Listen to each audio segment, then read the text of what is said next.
This Saturday, we're hosting a nervous system informed care workshop for living with a chronic illness. And basically, this is looking at self care and talking about it in a way that's meant to help you see the connection between self care and nervous system regulation. So, we'll be talking about how chronic stress and nervous system dysregulation impacts your experience with chronic illness.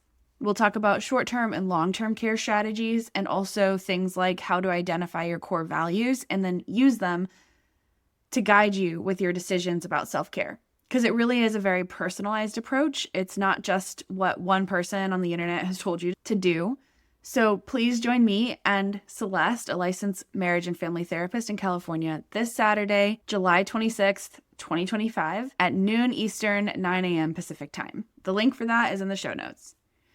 And therapists, please get ready for something big. We are hosting a CE-based conference here in Atlanta in spring 2026. And physical therapists, registered dietitians, nurses, allied health professionals are also welcome. While we won't have CEs for your professions this year, stay tuned because we plan to do that in following years.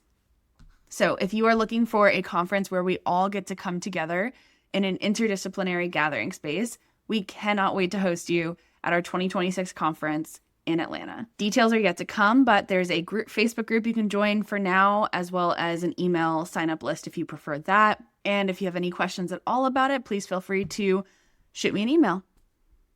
So today we're going to talk about nutrition myths around ADHD. I'm looking forward to this. Why don't we have you introduce yourself, tell us a little bit about your studies and what you're doing these days, and then we'll kind of start talking about some of the myths around ADHD and diet.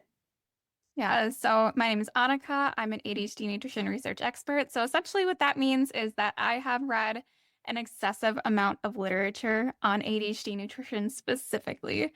So my master's degree was in health psychology, which is that intersection between like health sciences and psychology science. And it kind of like blends it all together. And then my specific focus in it was behavioral nutrition.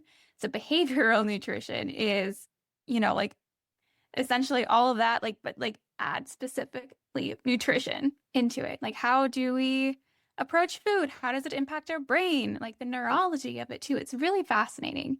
So and now I'm just talking about it. And more about how our behaviors affect our food choices, or is it about how certain nutrients affect our behaviors? Yeah, so behavioral nutrition is definitely more of the behavioral aspect. And then neuronutrition is more of the brain aspect. So as I've been working past my master's degree, I'm specializing more in neuronutrition as well. So I have a lot of knowledge in the behavioral aspect and I'm emerging more in the neuronutrition space. Great. Yes, super good question. It's so close. Yeah, no, definitely. I mean, I think sometimes it's hard to parse out these little differences, but when you're in the fields, they are it's a huge difference between what you do and they all impact each other. But I think it's really important, especially in this day and age, for us to just all know what our scope of practices are and then how we can help each other in the other fields or enter another field given our last scope of practice. Yes. I had somebody the other day on Threads reply back to me about something regarding ADHD studies. And I was like, ADHD is the most studied mental health diagnosis that we have. There's over 1,000 studies. And she thought I was exaggerating. She thought I was being dramatic. I was like, I don't even know how to continue having a conversation with you at this point because you think I'm lying and just being dramatic. And I'm like, no, that was an actual number. That's true. Yeah. That's the really interesting thing because I don't know, research is my vice. I love reading it so much. Does it give me brain fog very quickly? Yes, because it can be quite difficult to try to wrap your head around. Even for me, I'm trained in it, right? Yeah. It's hard. It's hard. I don't really do well with reading research, but I try really hard to lean on the people who do read research because it's important. I think right now research is so divisive online. Yes, that is something that just irks me so much, which I'm sure we'll talk about as well, just how much representation there is out there on ADHD nutrition and how much of it is false. Yeah. Why is that? Where is this coming from? Such a good question. I just think about even last week, we know Dr. Mark Hyman, right? Yeah. He is, for those who don't know, he is a very pronounced figure in the wellness space. And he just posted a post about how there was this 2011 study that looked at people with ADHD and put them on an elimination diet, and 78% of them improved their ADHD symptoms. And yes, there was something in there sort of like that, but he completely misrepresented the study and the statistics just to like push an agenda. Yeah. What is the agenda? Yeah, that's a great question. I wish I knew his agenda. What kind of feeling do you have to be able to read a study? Or honestly, I don't even know if he read a study because, like I said, the statistics were completely misrepresented. Yeah. Like in reality, only 46% of the kids improved their ADHD symptoms.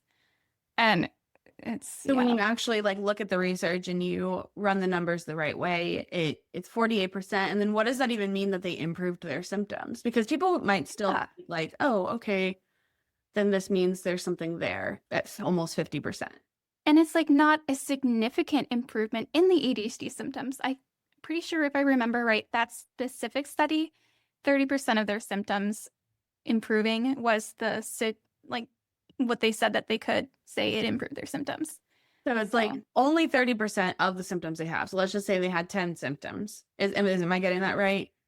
Or, or is it that their 10 symptoms all improved by 30%? Yeah, it's more that secondary outcome. Say they had difficulties focusing in school or something like that. Yeah. Then they had a 30% improvement in attention. Okay, I see. And it's all self-reported measures, right? Yeah, it was self-reported from the parents as well as teachers, and they all knew who had the elimination diet. They all know who had the control diet. And so there was a lot of expectation effects going on. And if he really, really wanted to talk about the elimination diet, he should have talked about the one that came literally out in 2023 that looked at elimination diets and ADHD. Can you tell us that one? Yeah, that one is actually one of my favorite studies. So they compared the difference between elimination diets. And so they eliminated all of the typical allergens. And then they also eliminated high histamine foods, antihistamine-inducing foods, such as food dyes and some preservatives. And then they compared that to following the dietary guidelines from the Netherlands, which is approximately the same as the dietary guidelines in the United States. And then they also had care as usual. So basically, they didn't give them any dietary instructions. They just had them go through psychotherapy and medication. Okay. And what they found was 35% of the kids who did the elimination diet improved their symptoms. 50% of the kids who did the healthy diet improved their symptoms. And then 56% of the kids improved their symptoms with the care as usual. So, yeah, elimination diets aren't even like the answer here. The answer for nutrition is essentially just eat what we're supposed to. Yeah, yeah. And I think there's so many other issues that come along with an elimination diet, not eating enough calories, not getting enough fiber, not getting enough other nutrients. And especially for someone, maybe you can speak a little bit to like food. I know in clients that I work with, which is a very small sample size, but we all experience food aversion. So we already have the aversions to food, and now you're telling us to eliminate other food. And so like, what is left? Exactly. And like that is the issue with the elimination diet, that people who are studying it, like the people who talk about it are the people who tend to be more in that space of we can do anything to improve our mental health, our physical health. Like it's all in our control. And eliminating things feels like it's in our control. When in reality, our symptoms do not represent just our nutrition. It's so many things at once. Like obviously it's mainly our genetics for starters. But then our environment that people don't want to talk about is the fact that we have access to healthcare is going to be one of the biggest things that determines your symptoms. Your stress is perhaps one of the most important ones as well. Financial status is a huge one too. Yeah. Yeah, that's my big kind of pet peeve or soapbox is actually when we do talk about stress and managing stress, it also becomes this thing of like, of which you can control. And, then we start talking about taking deep breaths and thinking positively. And it's like the external sources that cause stress, like not knowing where your next paycheck is going to come from, not knowing if your healthcare is going to exist next month or not. If it is going to exist, it's costing you the same cost of a mortgage. Like all of those things are out of your control. There is no breathing away that stress. Right. And And so then, that, like you said, with the added stress of the elimination diet, like, of course, I think that's a huge reason why a lot of people don't actually experience improvements when they do the elimination diet, because it is so inherently stressful on our bodies and our minds. yeah. Yeah. The only time that it's going to be even possibly feasible is when there's kind of someone dedicated to it. So let's say you've got a parent at home who is a stay-at-home parent and they don't mind, like this is their job and they don't mind. Fine. But how many of that's such a small representation of the people in this country. Yes, it is. Yeah. Elimination diets. And I talked about this on a recent podcast with a dietitian and kind of people also do them way too long. They're never meant to be long-term. And so, yeah, so far we're just talking about elimination diet, but I'm so curious to kind of also talk about some of the other myths that are out there. Yeah, I mean, there's so many, right? We can go into like almost any deep dive, but I feel the first thing that people tend to have questions about is sugar. So let's start there. What have you heard about sugar? The one that comes to mind first and foremost is Red 40 for me, but sugar, not so much. I've only heard like sugar. I've only heard of like sugar in the terms of like it being inflammatory. I think more that comes up for me more when I'm researching or looking into fibromyalgia. I don't see it a whole lot with ADHD in the ADHD conversation, so I'd love to hear what you're hearing in that conversation. Oh, that's so fascinating. Almost every single time I talk about even fruit, because I talk about fruit a lot, because fruit is one of the best things we can do, just in general. Fruit is amazing. Obviously, like Love to hear that. fruits and vegetables and nuts, seeds, grains, beans, protein. Yes. Anyway. No, it's always it sounds so silly to say something so simple, but it's not. Like truly, I mean, it has been feared for a long time because of the sugar content. Yeah. And what I get in the comments so often is saying, I avoid fruit because it has so much sugar and sugar is bad for your ADHD. And like that just breaks my heart because it is the complete opposite. What we actually see is that fruit is actually one of the only things that improves something called BDNF, which is that brain-derived neurotrophic factor, which is the thing that allows us to have neuroplasticity and improves our working memory and our cognition. So fruit is, it's so amazing. And what a lot of people get wrong with fruit is that they think it's just sugar, right? I'm sure you've talked about this or heard about it from dietitians and everything, but it is not just that. It is so full of nutrients and it's full of fiber. And the fiber is the thing that stops the insulin from spiking and it allows us to have that just extended release of energy instead of just the quick up and down. So, yeah. But beyond that, yeah, that probably is what I've heard most around the sugar conversation is like just the highs and the lows of energy spikes. But yeah, I've been on the fiber train for a long time. So that's funny. It's funny to kind of hear some of this, not funny, but sad a little bit to think about this stuff so many years later. Cause I was very much like warped in that world 10 years ago and slowly crawled my way out of it. And yeah, now like when I look at fruit, I see like fiber or nutrients. I like barely even register sugar in my brain. Yeah, I love that. I feel the same way. Like I went through a period of my life where I avoided fruit. I only ate vegetables if I was going to eat some sort of like, fruit or vegetable. Yeah, same. So it was like scary. Yeah. But then when we like learn about the nutrition aspect of it, it becomes a lot less scary. Yes. That being said, the insulin question is a really important thing to talk about though with ADHD because we do have some preliminary evidence that our insulin, like the people with ADHD, their insulin, just metabolism and how it works in our bodies is a little bit different than the general population, which may be why a lot of us also have diabetes. Like both 1 and 2, we have a significant increased risk of it. Fun fact, medication, ADHD medication decreases the risk of diabetes significantly, Yes. which is amazing because like it helps our bodies. Yeah, I think we're learning so much about just what treated ADHD looks like, and it also decreases risk of suicide, Alzheimer's, so many things. Yeah. It's amazing because like it actually regulates how our body uses the nutrients.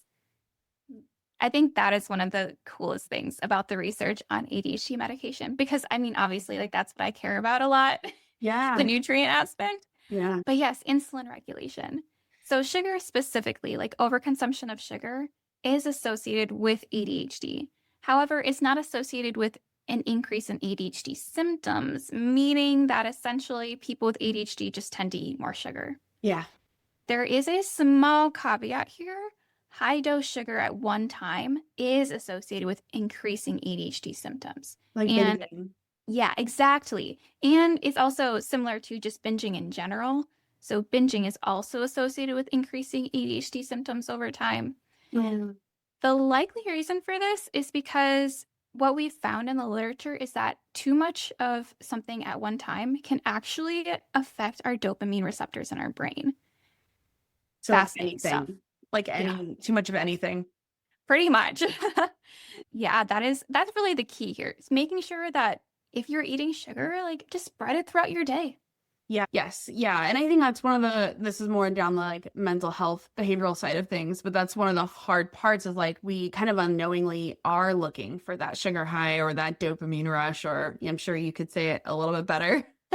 But I think that it makes it really hard to make these behavioral changes because logically, like, okay, I can have 8 Kit Kats, but it's better if I have them throughout the day. And so I should just do that. But we're not really trying to eat 8 Kit Kats. We're actually really just trying to feel that feeling at the end of eating 8 in a row. Whoa, that was such a good point right there. Oh, that was good.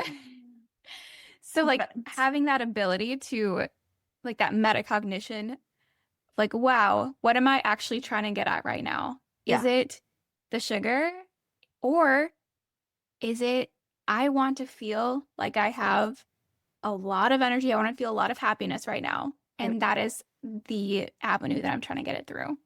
Yes, exactly. Yeah, that's why, like, at least in therapy, so I practice acceptance and commitment therapy, and this therapy is not about, and, I know everyone, CBT, gold standard for ADHD, but there's... Girl, I love some ACT. Yeah, CBT never worked for me. And then CBT therapists will say like, well, they just weren't good therapists. I don't know. I've read a lot of CBT and a lot of ACT, and ACT definitely resonates more with me because it's much more like it puts the control in your hands, whereas CBT is kind of like, that's faulty thinking and you've got to do it the right way. And it's I know that no therapist says that you have to do it the right way, but that is the message that's internalized, especially if you have any kind of like PDA kind of ness in you. You don't want to be told what to do. And that's just period the end. That I don't need to fight hard to change that. I'd rather just practice ACT. Yeah.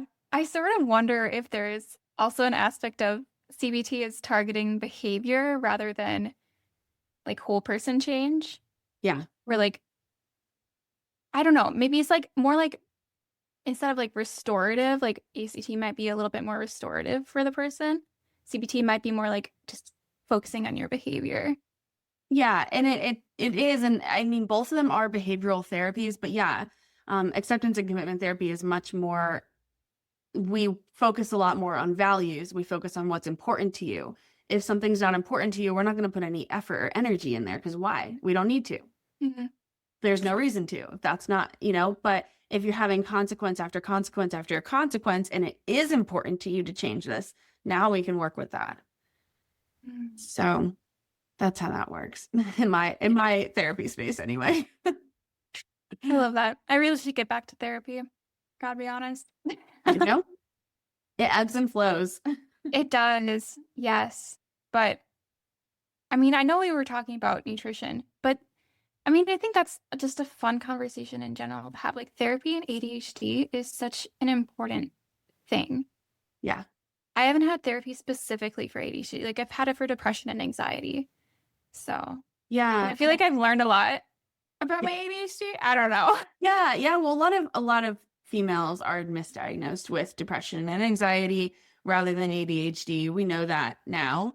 And doesn't mean that you don't also meet the criteria for depression and anxiety. But again, if we're looking at root causes, and I say that lightly because there's never one single cause, Yeah. but does your depression and anxiety go away when we treat the ADHD? And for a lot of people, that is the case. Not always, in which case you just have 2-3 conditions, and that's just is what it is.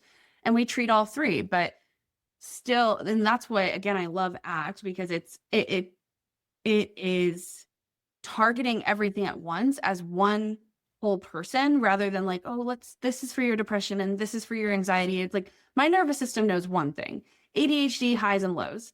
And sometimes that feels like anxiety, and sometimes that feels like depression. That's all I know. Wait, that felt so accurate.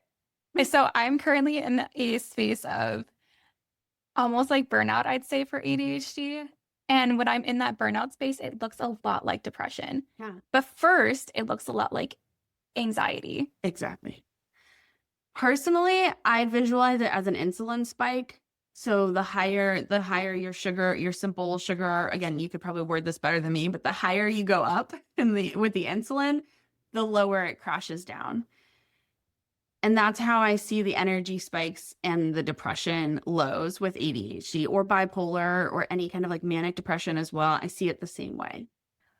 Whoa, that's like exactly how I talk about hunger cues with ADHD. You like just don't experience it, and then like you hit the threshold, and then it's an immediate deep dive, and you are like, you cannot like even eat at that point sometimes, because like you're rotting from like, I can't do anything. Yes. Do you find that that's like where aversions come from?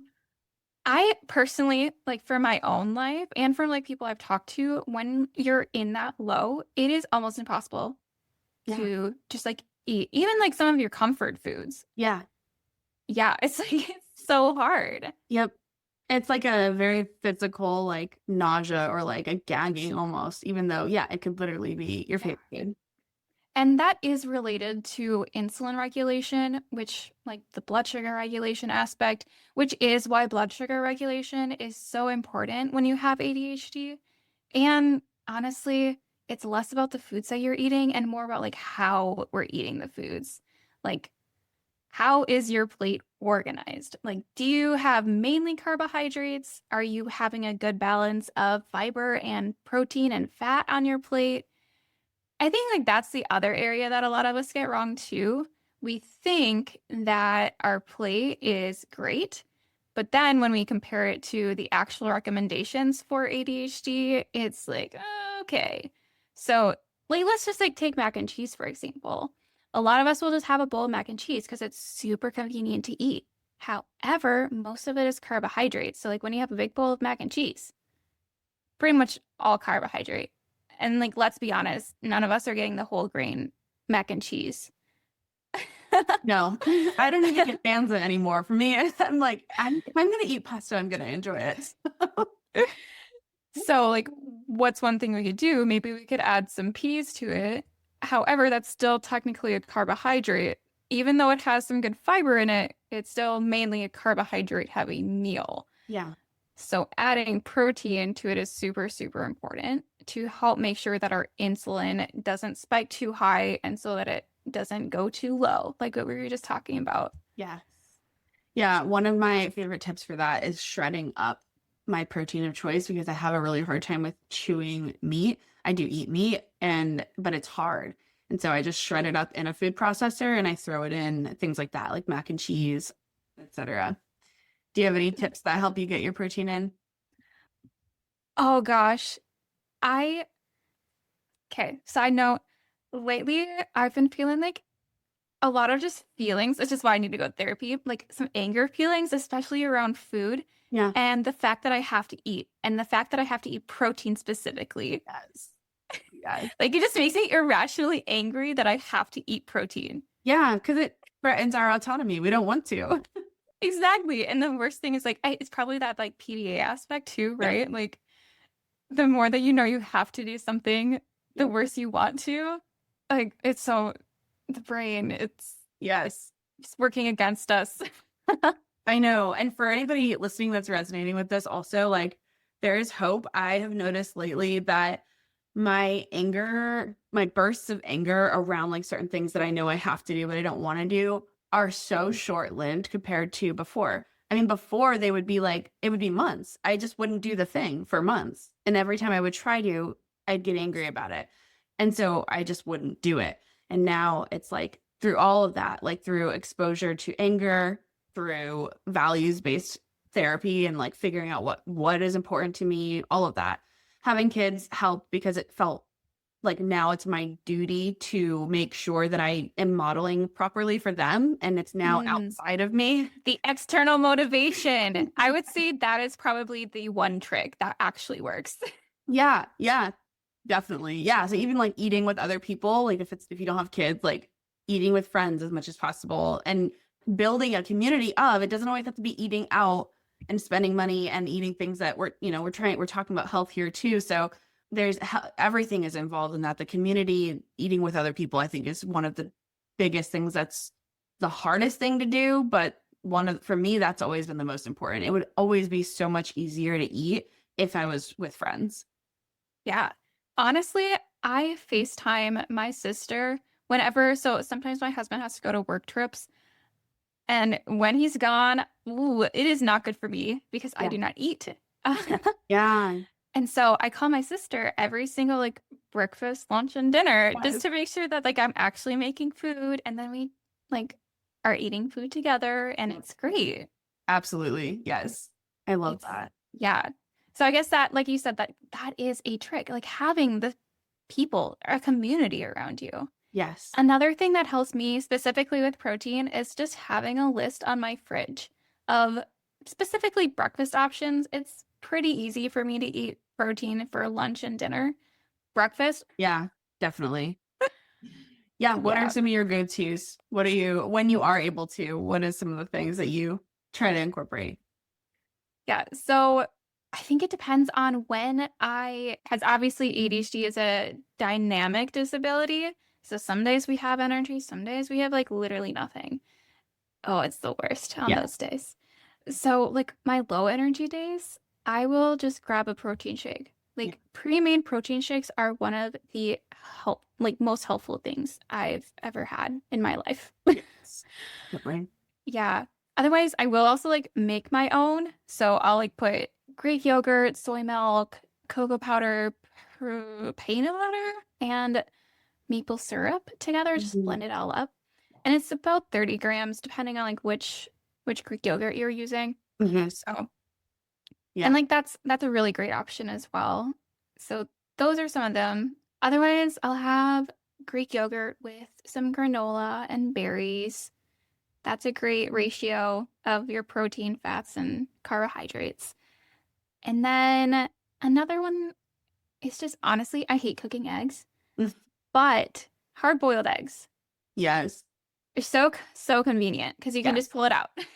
Yes. Do you like egg sandwiches mixed with mayo, or do you just like a hard-boiled egg? Oh, I make deviled eggs every single time I make hard-boiled egg. I don't like regular hard-boiled eggs. I think they taste gross. But I could like pop like 4. Yeah. If they're deviled eggs. Yeah, one of the things I always recommend for clients, and I do this for myself too, is to write a list of things in your phone notes so it's always with you. And when you find something that you like you don't just sit down and journal for trying to figure out for an hour what this list should look like in the future. I'm a big fan of reflective thinking rather than like planning ahead, because with ADHD, like it just, a lot of times it depends on our mood, and we're not going to follow the plan that we put ahead of us. And no, it's every day is different. Yes. Yeah. So a long time ago, I stopped trying to like, oh, this is what I'm going to do, or this is my budget for the month, or this is my diet plan, or my whatever it was. And it's like, no, okay, what did the last month look like? Okay, what did I like about the last month? What were my favorite breakfasts? What were my least favorite? Okay, we're not putting that, like, I'm not buying that this month. Or And just kind of, and it goes on the list of these are the things I like. These are the things that are always in the house. And when I just don't feel like eating, I know I can at least like force this one down without too much of a like it might not be the best. I might not feel the best, but like I can get it in, like the smoothie that you mentioned. You are genuinely a genius. That is, I don't think I've heard anyone like verbalize it out in that way of how to like figure out what's working and what's not for ADHD. Yeah. I don't know if I'm like at the point where I can adopt that because like my brain feels like it's too overwhelmed right now in general. I get but that. like when I am in a better place, really better believe I'm gonna like think about, oh, how did my last month go? Yeah. What worked? What isn't working anymore? And then let's go into the next one. Yeah. Yeah. I was tired of trying to plan out the next month and being like, I'm gonna just have the willpower to do it. No, even with, when we hopped on here, you said I could have shared with you my podcasting flow, and you were like, oh, you're really organized. That is purely from 3 years of promising myself I was going to get a podcast out every single week, no matter what or how I felt, and it never happened. And then was finally like, okay, let me reflect, let me look back, and let me figure out what worked and what didn't work, what I liked about, what was easy to post about this podcast. Why did I get that one out so much faster than the other one? Like, just lots of reflection. Yeah, I love that because like that's exactly why I decided to concentrate in ADHD nutrition. So back when last year when I started my Instagram page, at first I was like all things mental health and nutrition. So like the intersection between like depression, anxiety, ADHD. And I figured out that I really only liked talking about the ADHD part. Like that's what actually got me excited. Yeah. And so you just went with that. Exactly. And now it's like less burnout-y, I guess. I don't know what a good word for that is. Yeah. But it's easier, right? It's like it's easier for your brain. I love that. It's something you love. Yes. What are some other myths that are coming to mind around like anything ADHD? It doesn't even have to be about diet. It can just be about behavior or like, what are some things you hear specifically? That's a good question. Well, I mean, you did say something about Fred 40, so maybe we should talk about food dye because I'm sure a lot of people have questions and thoughts about that. Yeah.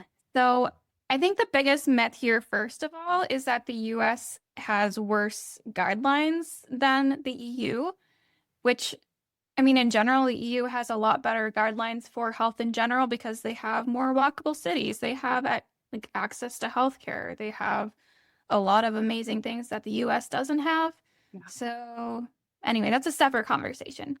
However, the US actually bans more food dye than the EU does. I feel like we need, to just sit with that for a moment because that is absolutely the biggest myth. And I feel like people are not going to believe that if that's the first time that they've heard it, but it's true. I know when I first heard it, I was like, no freaking way. They are lying. And then I did the research myself and I was like, wait, this whole time when people have been saying that the EU is better, like quote unquote better than the United States on all this, they were lying. Not to mention, right? They don't ban red number 40. They just call it something different. Yeah. Also that. Oh my gosh.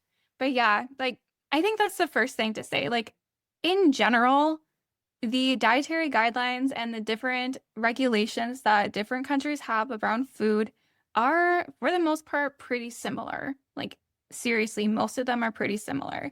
And the US actually has one of the most stringent regulations for food dyes, preservatives, things like that. Yeah. So I think like that's one thing just to note. Like our food isn't getting poisoned. It is just like we actually have safer regulations than a lot of other places. Yeah. So like what's the difference? The difference is that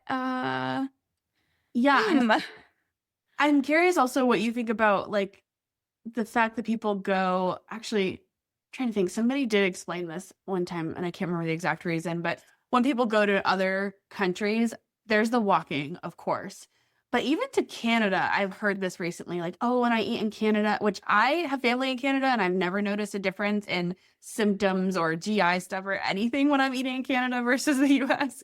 So I don't know, but I have been hearing that a lot on social media lately, like, in Canada, we don't have blah, blah, blah, blah. And so I feel better when I eat here. And I'm like, I don't, is this a mind thing or like, is this accurate? Because I know I didn't have that experience.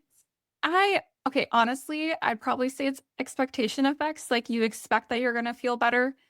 Also, if you're vacationing, you have less stress anyway. And so Yes. the stress is the most inflammation inducing part of our lives. Like our food is not inflammation compared to stress. Yeah. So let's take that first off, right?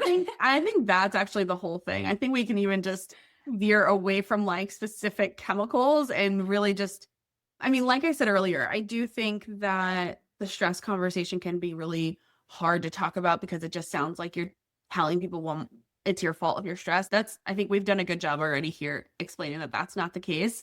But yeah, when I'm on vacation, I don't have to worry about what I'm going to eat the next day. I know I'm going to eat out at a restaurant. I've planned for that. I've budgeted that. Like, or maybe I bought groceries and I am cooking something, but I don't have to go to work the next day. I don't have to worry about my emails. Like, that is it. That's period. Like, It's literally it. That's why I love neuronutrition specifically, because neuronutrition looks at how these different things impact how our bodies absorb nutrients. Okay. It's fascinating. And yeah, stress is basically the worst offender. I think one of the most interesting studies looked at vitamin D and depression and financial stress, like the intersection of all of that. And what they found was that vitamin D only helps people who have depression if they are financially stable. That makes sense. Yep. Like, I mean, that's horrible. Yeah, The people who need it, like, are just, like, the poorer you are, the worse your outcomes are. Yeah. And it's not just because of, like, the location you're in or wherever, like, whatever else could be going on. It's literally because your body is not absorbing the nutrients as effectively as it should be. Yeah. And so if we actually want to make ourselves healthier, the answer here is money, I guess. Yeah, absolutely. I mean, yes. And I'm convinced that RFK Jr. was picked because they knew it would be the perfect distraction. Because if we're talking about food dyes, then we're not talking about universal health care. Exactly. It's like missing the forest for the tree. Like they're telling us to look at this one tree that they're saving while bulldozing the entire forest. Yeah. Oh, yeah. 100%. That's exactly what's happening. And it's so frustrating. Yeah. But back to food dye, classic ADHD tangents. Yeah. I think this is actually super interesting. So what we do know from the literature is that people with ADHD are not affected by food dye specifically. In fact, we see that the rates of people with ADHD getting affected by food dye, like increasing hyperactivity or inattention, is the same rates as the general population. Okay. Fascinating stuff. So it's about 8% of kids we see getting impacted by food dyes, like artificial food dyes. So there can be an impact. Yes. Yes. And it has nothing to do with ADHD. So then the question is like, why has ADHD been tagged to red food 40? Right. So that is actually the question. Like, why is there that connection? If it's not ADHD, what's going on? The answer is actually what we're finding out is histamine. So there are, lots of histamine genes, right? There's some specific variations in one of the histamine genes that if the kid has, they are more likely to experience the increases in hyperactivity or inattention behavior. Okay. So it's less about ADHD and more about a histamine intolerance. Okay. Interesting. Super fascinating stuff, honestly. Yeah, and I'm a little bit cautious because histamine intolerance is also becoming really trendy online right now, and everything is being every symptom is now like being like that people have is kind of being pushed into, and I have I have those symptoms. So I'm not discounting that those symptoms exist. I literally will get rashes head to toe, need steroid packs. It's really bad. It's like the new cortisol. Yeah, exactly. We always just Histamine. something to blame that's like simple and easy. Yeah. And there are some interesting things with histamine and ADHD. Like, for example, specifically females in general, or like people who have female hormone patterns, they have interesting things with something called DAO or diamine oxidase. And that impacts how severe the histamine can impact us. So I'm sure you know a lot about that. You feel free to share more. I think it's important. Yeah. Yeah. I mean, the supplements didn't do anything for me. It wasn't until I got on a prescription, but yeah. Yeah, that's hard. Yeah. But yeah, DAO, it is, honestly, I'd say it's more important than histamine. We think, in general, if you have like MCAS or something like that, you should go to your physician and get instructions from them. But if you like suggest like, or think that maybe you have some sort of histamine intolerance that's not like clinically diagnosable, Yeah. like maybe you just like have some sort of like a gluten intolerance that's not celiac, I would not recommend reducing your histamine foods, because honestly, the histamine foods, they are so nutritious. They are very important to continue to have. It's more we want to increase our production of diamine oxidase. And the biggest thing here is eliminating alcohol and also eliminating nicotine. Interesting. Okay, so what about for people who don't drink or smoke? What are some things that they can do to increase that DAO? Oh, that's a good question. I would have to look at my entire huge document. Yeah. I'm pretty sure if I remember right, one of the things that improves regulation was zinc, or like the excretion of it was zinc, and I think the other one is calcium, and I think the last one was copper. I would not quote me on this. Okay. However, I could get you the information later if you wanted it.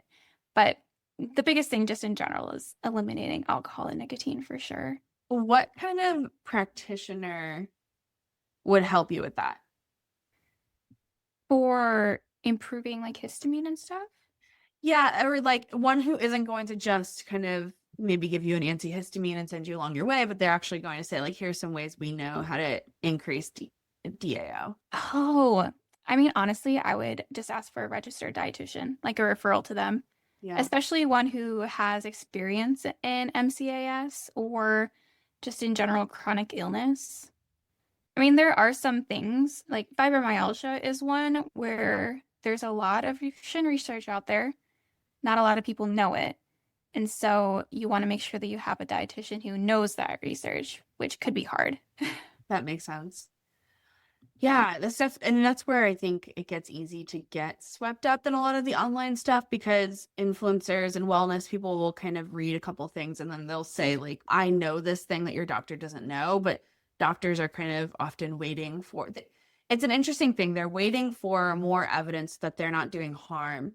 And then people are now kind of attacking them for doing harm by waiting too long. And I'm sure that's a really hard place to be in, because all of these experimental, like I've talked to people who have spent in like 2 years $150,000 on alternative medicine trying to cure themselves, lost their entire life savings, have no hope of getting a house anytime soon, like because there was such a desperation to fix what was going on with them, and no one had answers except for people who said they had answers but really didn't. And so it's hard, which is why, I'm curious and want to keep talking to you about the research. So it's important to know, like, when it's important to say when we don't know, and then people have an informed choice of saying, well, I do want to try that experiment, or I do, this is, but knowing this is an experiment and I am opting to choose this, rather than like a promise that's like, this is going to cure you, and then but really it was an experiment the whole time. Yeah, I think you just hit the nail on the head there. Like, anyone who says that they can cure or heal any type of chronic illness or disability, and that includes like mental health, anyone who says they can cure it or heal it, we run away from that. Yeah. Right? Like, that is huge red flag. Yeah, absolutely. If they say they can help you put into remission, that's maybe more of like okay, maybe we can think about it. Yeah. then when they like add the research to it, then we're like, oh, okay. I absolutely. Yeah. But it's hard like when we're desperate to feel better. Yeah, it is. It is really hard. You just want answers, you know? And Yeah. you know, we have so much research. It's hard to know why there aren't more answers. I was glad to hear you say, you know, there's really a low histamine diet is like not really the way to go. Because again, that diet is stressful. Oh, it's so hard.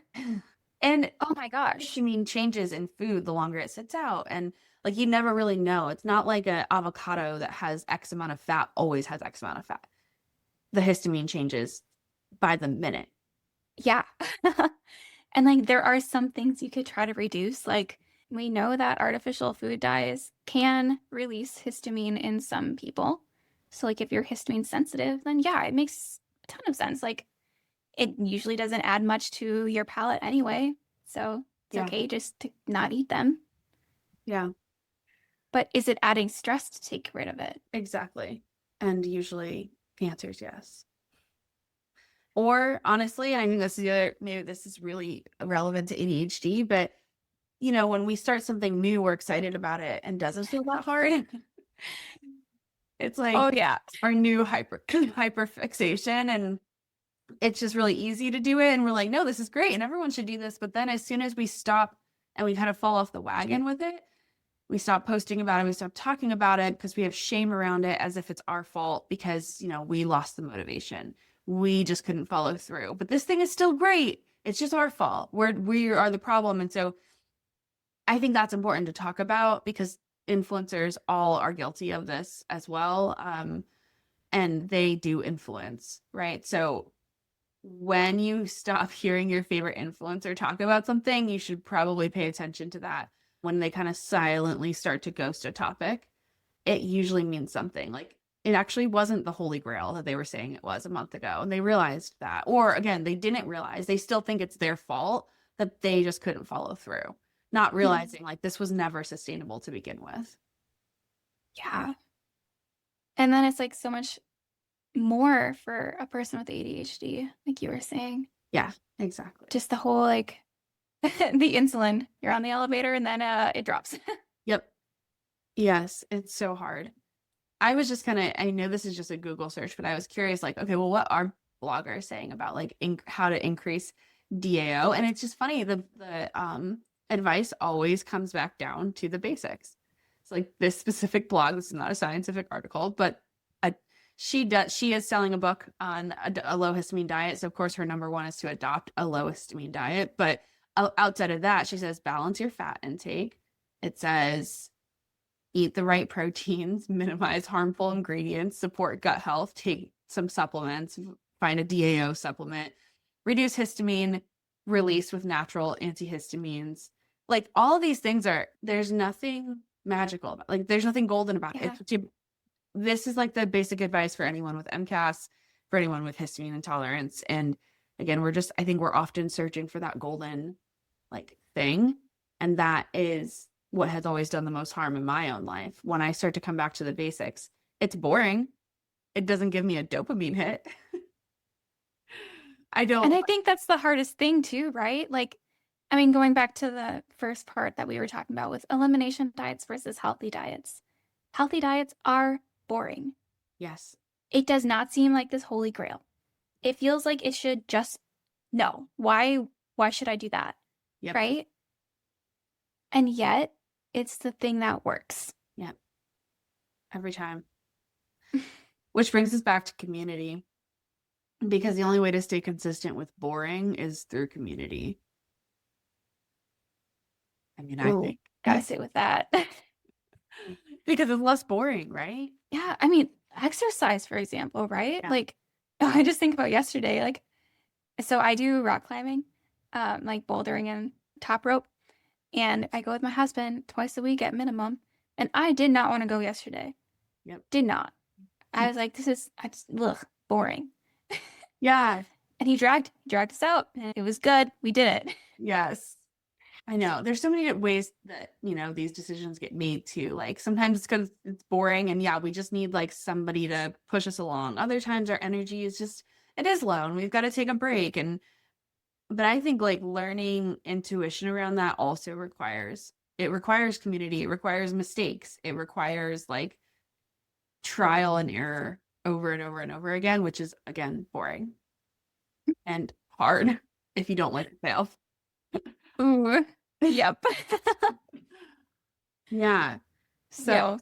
I know I was screaming this before Trump was elected. I was fighting with everyone online about it because they were all talking about how they're going to clean up our ingredients and blah, blah, blah, blah, blah. And I was like, no, they're just going to deregulate the need to label. Like, Yeah. Yep. they're That's just not exactly gonna what's going to label it happen anymore. Yep. That's Trump's whole thing is deregulation. I don't know how we're not understanding this, but I think I it's like digress. that whole cognitive dissonance. Yes. It's really hard to break out of cognitive dissonance. There was a study that looked at kids with ADHD, and specifically like the ones who were sensitive to histamine had some increases in ADHD symptoms. So again, like it kind of seems like it comes down to, does your kid have histamine intolerance or not? Yeah. Yeah. And if your Rather kid than does, ADHD. then yeah. Yeah, that's probably really the biggest thing here. Like, is Yeah. it ADHD or is it histamine? That makes sense.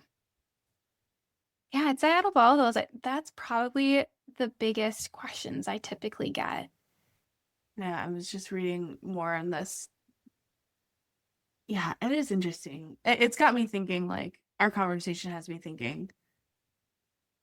Because my functional medicine practitioner did at one point say, like, you don't have to cut out all these, like, histamine foods, but maybe you might want to try, like, the biggest offenders. And at that time, I was just like, I can't, I don't have the bandwidth to think about restricting anything in my diet because I've worked so hard to not restrict. And I think it would set me back. And I think it would have, but I don't know, just looking at this list again, like alcohol, aged and fermented foods, which I've already cut out, processed and cured meats, which I don't eat a whole lot of. I think that was the other thing, actually. And now that I'm reading through this list again, it's like I actually have, like, I'll eat these things on occasion, but I mostly have cut them out and still have big flare-ups. So clearly, like, this isn't the culprit. So I don't know, I'm just thinking out loud here. Because I think it's important too, like, as we're, you and I are talking about diet, myths, some research, what we know, what we don't know. And for a lot of people, I think that is really difficult to listen to because of the cognitive dissonance. We want an answer. We want something to make sense.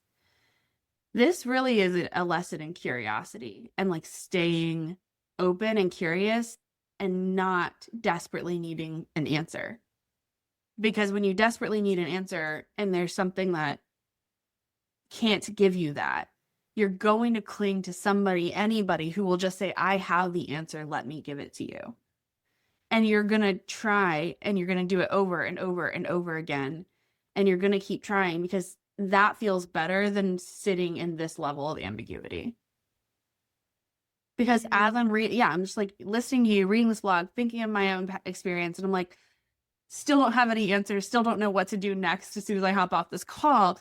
But I feel I feel more informed. I feel like this, and I don't know. It's just a hard thing to sit in, but I think that that's really the main culprit here with wellness. If we're going into like the whole wellness culture thing, it's the inability to sit with discomfort and ambiguity, not knowing what the answer is. And I think it's just even harder when you have a chronic illness. Yeah. Simply because like there is so much grief that comes from letting go of the idea that you can heal yourself. Yes. Because then there's also that aspect of yourself that's kind of screaming like, why are you trying to get rid of my hope? Yeah. Yeah.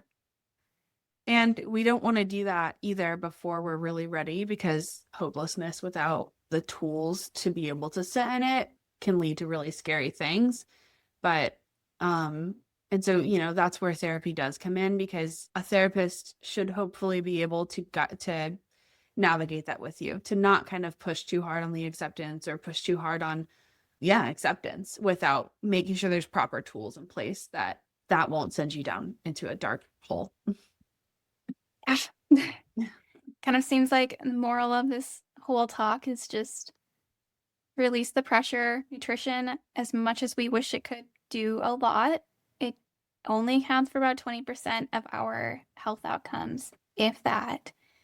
And just community. Yes. Yes. What would you say are your top few foods or like types of foods that you feel is important for people to make sure they're getting? I mean, besides the whole balance your plate aspect, if y'all want to learn about how to balance your plate appropriately, just search Harvard food plate, and that is the best one, I would say. So the My Plate needs to get updated, Okay. which is also definitely not the food pyramid, which was updated back in 2011. Yeah. But yes, just like look for the Harvard food plate, and that is a great starting point. But for food specifically, beyond just making sure that you are eating a well-rounded plate, I'd say one of the best foods, honestly, is salmon.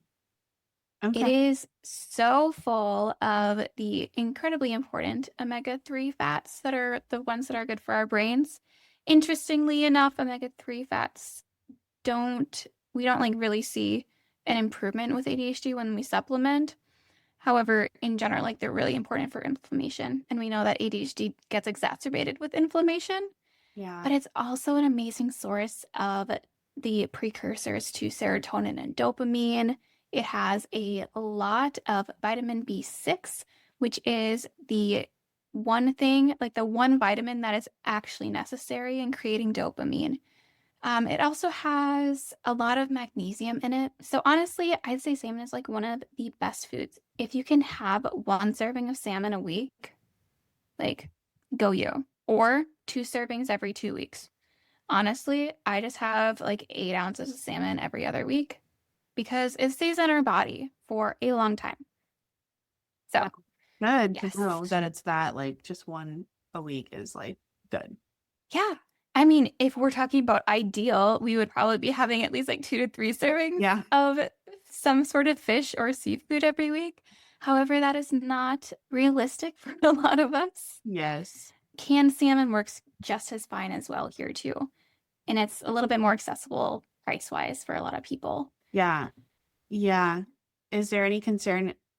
There's probably concern around histamine with the canned aspect of it, but we just Yeah, have potentially. that actually was why I backed off some of the canned foods. I was worried about the histamine content, but price wise, yes. And like I would just throw in like shreds of tuna or salmon into like eggs or on toast with a little bit of like mayo and some like pickled vegetables. Or my biggest thing is just trying to have like snacks that are like meals and not trying to force these like 3 big meals a day but just, yeah. Yes. Snacking is one of the best things for ADHD, actually. Fun fact. Yeah. So, go you in general. Yeah. Not only is it easier to eat because it's like less cognitively overwhelming for our brains, like it's so much easier to think of like, okay, I'm just gonna be eating some cheese curds and some strawberries right now, versus like a whole meal that's like mixed. It has lots of different flavors at the same time. Yeah.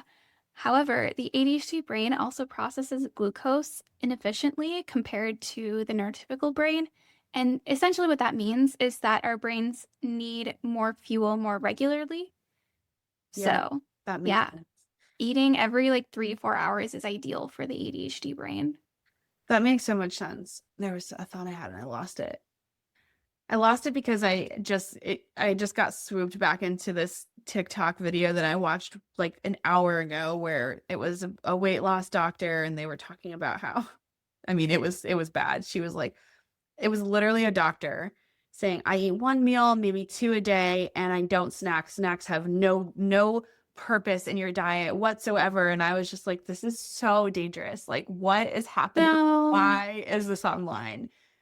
By an MD, no less. But so y'all be careful. Yes, I think that's like what really gets me. If like I ever slide into that, please feel free to come over and slap me. Noted. No, it's and it's hard not to like, again, we want easy answers, but we just have to learn how to be open to discomfort and staying confused for a minute while we gather all the data and then make an informed choice. Yeah. That's exactly it. Being comfortable with being uncomfortable and not having all the answers. Exactly. I know. Well, I appreciate you so much. Is there anything, well, let me ask, are there any other tips that we have missed today or any myths? I mean, honestly, I think the biggest thing is just taking the pressure off of yourself. I mean, like we said, stress is so much worse for your ADHD than any nutrition possibly could be. Yeah. So if you are stressed about your diet, then any changes you're going to be doing to it is going to just pretty much not work for you.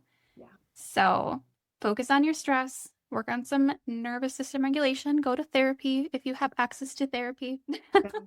Maybe that's what I can talk about on your podcast is like the stress tips around this. Yes. Oh, that would actually be so good because there's so much stress. And then I can tell you all about my my ADHD and stress and food. You can do a case study. Perfect. But yeah, I think that's the biggest thing. And just recognize that it's not just you. You are not in complete control of your health as much as we wish we could be. Yeah. It's not the truth. There are so many things that are controlling our health as well, like the location we're living in, how much money we have, the community that we have around us. You know, like there's just so many things to account for. Yeah. Do what you can and know that you're going to have bad days, even though you're doing everything you can do. Yes. So important to remember. It's not your fault. Yeah. Okay, Annika, well, thank you so very much. I'm looking forward to getting this one out there and being on your show as well. Yeah, it's going to be it. So good to talk to you more. Thanks for having me. Yes. Thanks for listening. If you learned something new today, consider writing it down in your phone notes or journal and make that new neural pathway light up. Better yet, I'd love to hear from you. Send me a DM on Instagram, email me, or leave a voice memo for us to play on the next show. The way you summarize your takeaways can be the perfect little soundbite that someone else might need. And lastly, leaving a review really helps others find this podcast, so please do if you found this episode helpful. And P.S., clicking subscribe ensures you'll be here for the next episode. See you then!